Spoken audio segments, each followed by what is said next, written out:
No vídeo de hoje eu vou trazer dados extremamente impressionantes para vocês sobre a adoção em massa que a gente tem visto por parte de grandes instituições ao redor do Bitcoin. Estou falando de grandes bancos como Morgan Stanley e muitos outros, grandes empresas, investidores multibilionários e muito mais. Eu vou mostrar todos os dados para vocês. Eu tenho certeza que no final desse vídeo você vai repensar sobre a sua alocação em Bitcoin. E se você ainda não comprou, com certeza depois desse vídeo você vai estar pensando seriamente em adicionar o Bitcoin na sua carteira de investimentos. Então, sem mais enrolação, se você gosta desse tipo de conteúdo, já deixa o like aí e fica comigo. Então, pessoal, antes de eu começar com os dados sobre as grandes instituições, eu só queria trazer novamente uma perspectiva histórica aí para vocês, né? Falar que o nosso Uptober está de volta aí, né? Nesse mês de outubro, a gente já viu mais de 8% de alta para o Bitcoin. No começo do mês, a galera tava falando aí que talvez esse Uptober tivesse sido cancelado, que a gente não ia ter, que o Bitcoin ia cair. Semana passada eu fiz um vídeo falando do porquê que eu acreditava que não, que a gente ia retomar essa alta, e é o que tem acontecido aí nos últimos dias, tá? Se a gente olhar historicamente em anos de halving, outubro tende a ser um mês muito positivo para o Bitcoin, como você pode ver no último halving de 2020 e também em 2016, e não só outubro, como os meses que vêm após outubro, tá? Então se a gente pegar ali 2020, o halving último que a gente teve, outubro, novembro, dezembro e também janeiro, fevereiro e março foram meses todos positivos para o Bitcoin, certo? E lá em 2016, o último halving que a gente teve antes de 2020, a gente teve setembro, outubro, novembro, dezembro, janeiro foram 4%, então nem conta, e fevereiro sendo todos também meses muito positivos para o Bitcoin. Então nesse quesito a história está do nosso lado, tá? Se vocês verem aqui, essa linha vermelha está marcando outubro de todos os anos de halving que a gente teve, e olha o que vem após, sempre que a gente tem, né, esse período aí do fim de ano de um halving, certo? Não só isso, mas esse post aqui, ele falou que a média para o ciclo de alta do Bitcoin realmente começar, se a gente olhar em todos os halvings,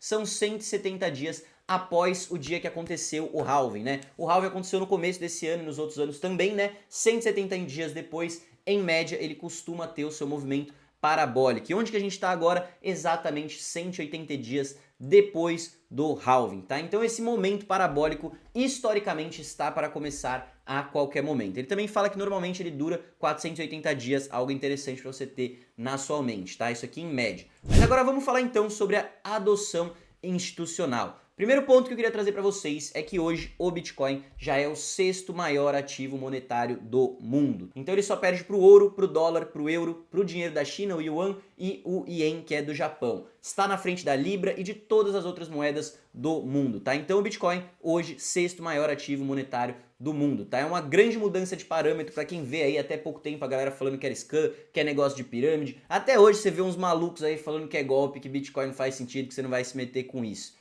Mas enfim, vamos falar agora então sobre adoção institucional, e eu quero começar falando dos ETFs. Então esse post aqui é muito interessante, ele faz uma comparação com o que foi comprado de ETFs do Bitcoin na última semana, com comparação, né, com os Bitcoins que foram minerados, os novos Bitcoins emitidos na última semana. Você pode ver que foram apenas 1.800 Bitcoins novos emitidos no mercado e uma demanda, né, de compra de mais de 24.600 Bitcoins. Esse post aqui ele foi feito ontem, dia 17 de outubro, e hoje, se você olhar, já foram mais de 31.600 Bitcoins só nessa semana comprados por meio dos ETFs, enquanto apenas 1.800 novos Bitcoins foram minerados, tá? Se a gente fizer a conta aqui nesses 31.600 Bitcoins vezes o preço, foram mais de 2 bilhões de dólares que entraram no Bitcoin só por meio dos ETFs nessa última semana, tá? Enquanto que foi emitido apenas 1.800, vamos até fazer a conta aqui com vocês, ó, 1.800 vezes 68 mil, que é o preço que ele está mais ou menos agora quando eu tô gravando,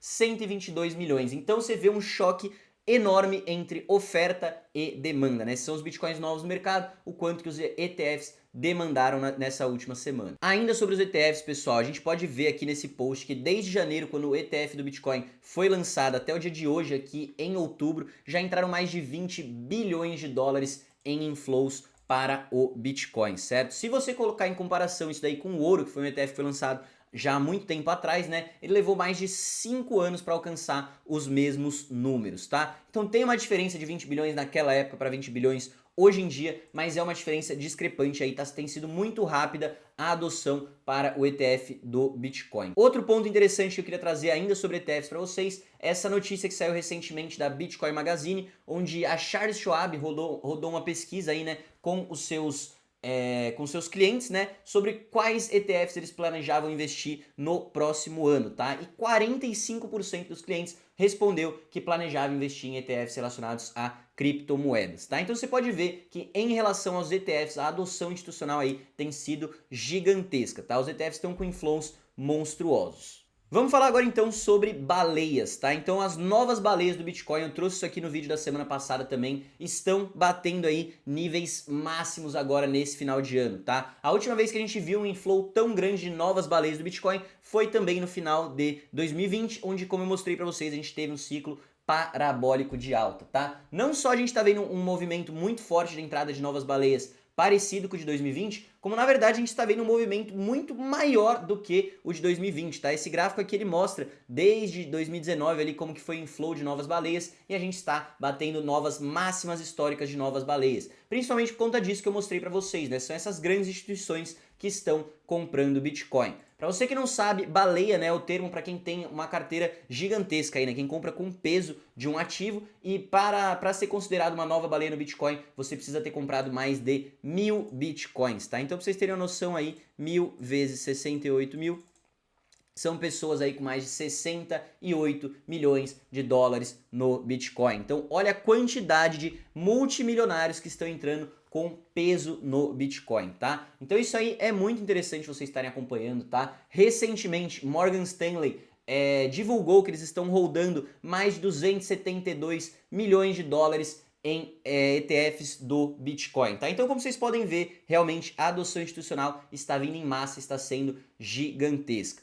Outro ponto interessante de eu mostrar para vocês são os Open Interests para os futuros da CME, tá? Quem não sabe, a CME é normalmente onde grandes instituições vão fazer trade também, né, desses grandes ativos, e os futuros de Bitcoin, né, o Open Interest para esses contratos da CME está batendo novas máximas históricas, tá? Então não só os ETFs e spot, mas também na questão de futuros, os institucionais estão muito interessados no Bitcoin. Então beleza, deixando os institucionais para trás agora, né? Vamos falar de outros fatores muito bullish aí para o Bitcoin, tá? Então primeiro é esse gráfico aqui que mostra que a gente acabou de sair de um período longo aí com uma enorme barreira de venda para o Bitcoin. Eram mais de 18 meses com essa barreira de venda e finalmente ela acabou aí, né? A gente está voltando para níveis positivos, onde está quase se criando uma barreira de compra, tá? E o que são essas strong sell walls ou barreiras, essas paredes de venda e paredes de compra? Isso daqui é o número de ordens que a gente tem de venda, tá? Ou ordens de compra. Quando a gente tem muitas ordens de venda, a gente tem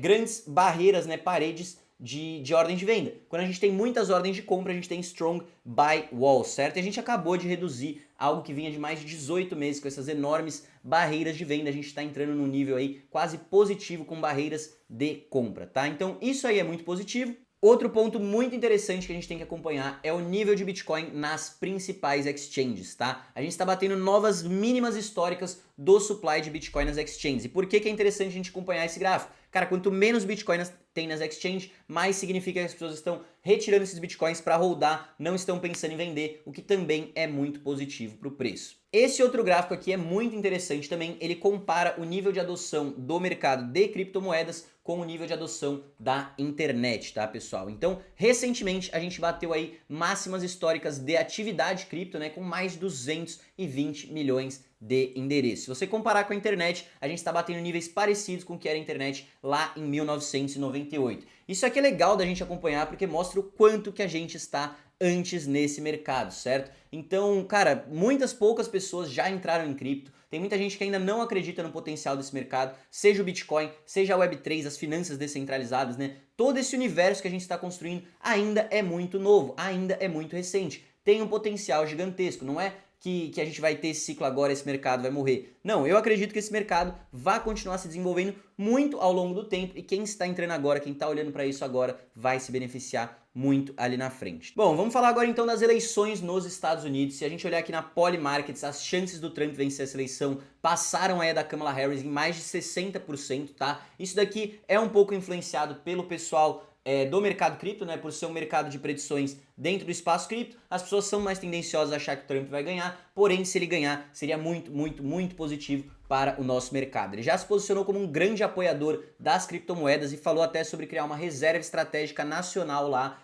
em Bitcoin para os Estados Unidos. Então, se ele ganhar, ia ser extremamente bullish. Agora, mesmo se ele não ganhar e a Kamala ganhar, eu não acho que vai ser um problema, certo? Por conta de tudo isso que eu mostrei para vocês, a grande adoção institucional e também fatores macroeconômicos que a gente vem discutindo ao longo dos vídeos nas últimas semanas, certo? Então, alguns desses fatores são os cortes nas taxas de juros de alguns dos principais países da economia mundial, né? Como Estados Unidos, Europa, Canadá, Inglaterra e China, todos eles estão em momentos aí de cortes na taxa de juros. A gente discutiu muito isso nos vídeos das últimas semanas, tá? A expectativa é que os Estados Unidos continue cortando sua taxa de juros, tá? Então isso aqui é a expectativa para a reunião que vai ter agora em novembro. 92% das pessoas acreditam que vai ter mais um corte de 5%.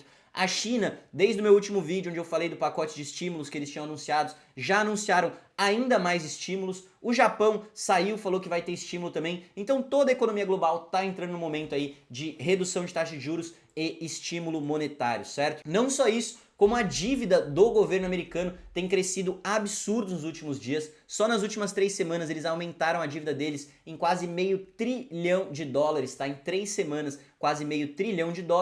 E as perdas não realizadas dos maiores bancos norte-americanos estão em níveis 7 vezes maiores do que o que a gente teve lá na crise financeira de 2008, tá? Então tudo isso alinhado indica que a gente talvez tenha aí, né, um ciclo global de liquidez monstruoso, tá? E aí eles estão apontando aqui, né, que comparado aos últimos que a gente teve, esse daqui vai ser um ciclo muito monstruoso, tá? Para quem ainda não acompanhou os nossos últimos vídeos, a gente tem acompanhado esse índice aqui, né, que é o M2, que ele mede justamente essa liquidez global que a gente tem circulando, né? E como vocês podem ver, a gente está fazendo novas máximas históricas na liquidez global. Recentemente estouramos aqui essa boca do balão e batemos mais de 108 trilhões de dólares circulando na liquidez global. E por que é interessante a gente acompanhar isso, galera? Porque como vocês podem ver neste gráfico aqui, toda vez que a gente tem esses aumentos aí na liquidez global, esses ciclos de impressão de nova moeda, ciclos globais de liquidez,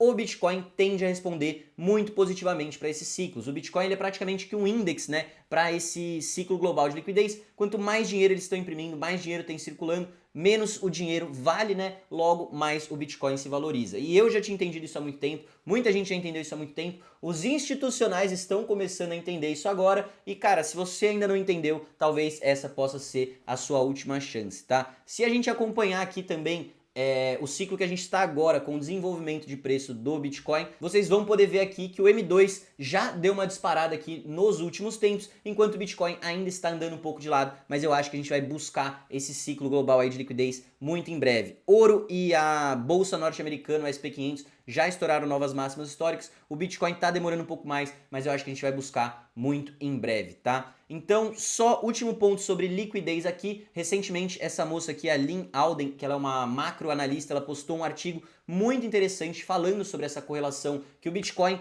tem com ciclos globais de liquidez, como que esses ciclos ocorrem, sobre a correlação com os outros ativos. Então, se você quiser entender um pouco mais sobre essa parte macroeconômica, né, eu recomendo muito que você leia esse artigo, é muito interessante, tá? A única coisa que eu quero apontar aqui para vocês, para não me estender muito nisso, porque a gente já falou diversas vezes em outros vídeos, é que o Bitcoin é o ativo que tem a maior correlação com esse índice de liquidez global, tá? Com mais de 83% aí. Dê uma conferida, é muito interessante que vocês leiam isso daqui, tá? Bom, mas agora vamos falar então de altcoins, tá, pessoal? A gente já pintou todo o cenário bullish aí pro Bitcoin, por que eu acredito que ele vai explodir nos próximos meses. Agora a grande questão é, será que as altcoins também vão ter o seu momento? E a resposta, na minha opinião, é que sim, tá, galera? Se a gente olhar esse gráfico aqui, que é o índice da altcoin season, né, a gente está fazendo quase mínimas históricas aí, né, a gente está batendo bem o fundo do poço. Normalmente quando a gente está nessas regiões é quando a gente costuma ter um grande movimento de reversão. É claro, eu acredito que elas vão esperar o Bitcoin ter o seu primeiro movimento, né, estourar essas máximas históricas. Normalmente é o que acontece. Primeiro o Bitcoin puxa o movimento, depois as altcoins acompanham e acompanham com uma força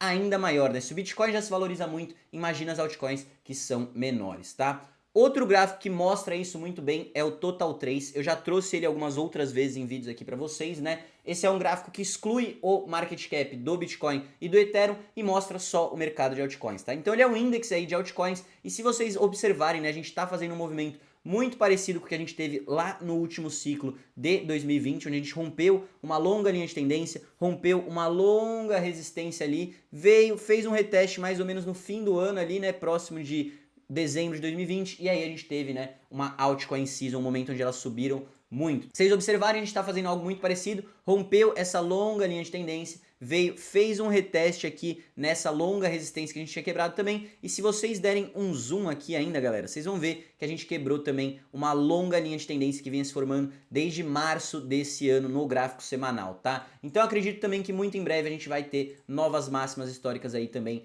para o mercado de altcoins. Então agora a grande questão que nos resta, pessoal, são quais são as melhores altcoins que a gente pode estar se posicionando agora para essa grande corrida, tá? Se a gente olhar aqui no Artemis Terminal, né, a gente vai ver que as duas narrativas, os dois setores que mais têm crescido no último mês são o setor de inteligência artificial e o setor de meme coins, certo? Mas se você é novo, não tem muita experiência, eu sei que é difícil escolher, analisar bons projetos de altcoins, eu tenho uma dica de ouro para passar aqui para vocês, tá?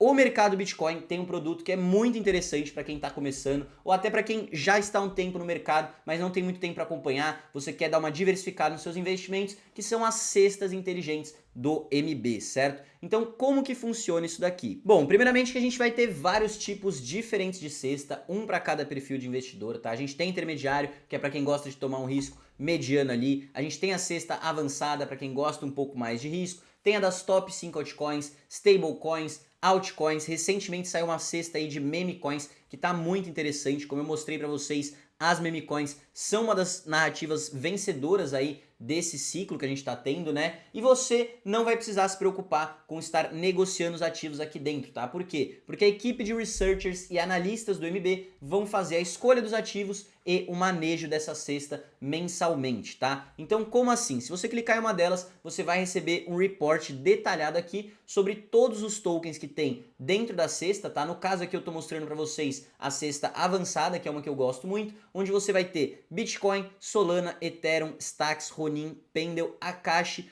Ondo, Render e Tom, tá? Todas essas moedas eu gosto muito dos projetos, tá? Tenho na minha carteira. Pra vocês verem que isso aqui não é enviesado, eu realmente já investia nelas antes mesmo de eu olhar o report dessa cesta aqui. E todo mês eles vão mandar aqui pra vocês, né, a manutenção que eles fizeram. Então se eles precisarem trocar alguma moeda, né, se uma subiu muito e você vai realizar um pouco de lucro, jogar para outra que tem potencial, uma notícia muito quente vai sair de uma delas, você pode aumentar a posição. Então eles vão cuidar desse manejo para você que não entende muito do mercado ainda, não tem tempo de acompanhar isso de perto, né? Eu acho que é um produto muito interessante. Então eles falam um pouco de cada projeto, o porquê de cada uma, é muito legal e eu de verdade acho que vale a pena vocês darem uma conferida nesse produto, certo? Então é isso, pessoal, espero que vocês tenham gostado desse vídeo. Se vocês gostaram, já sabe o que fazer, né? Deixa o like aí, se inscreve no canal, ativa o sininho. Lembrando para vocês que todo sábado eu tô trazendo essas atualizações de mercado aqui para vocês no canal do MB. E é isso, se você tem alguma dúvida, se você gostou de alguma coisa, queria que eu comentasse algo no vídeo da semana que vem, deixa aí nos comentários também que eu quero saber de vocês, certo? Um abraço, até a próxima e valeu!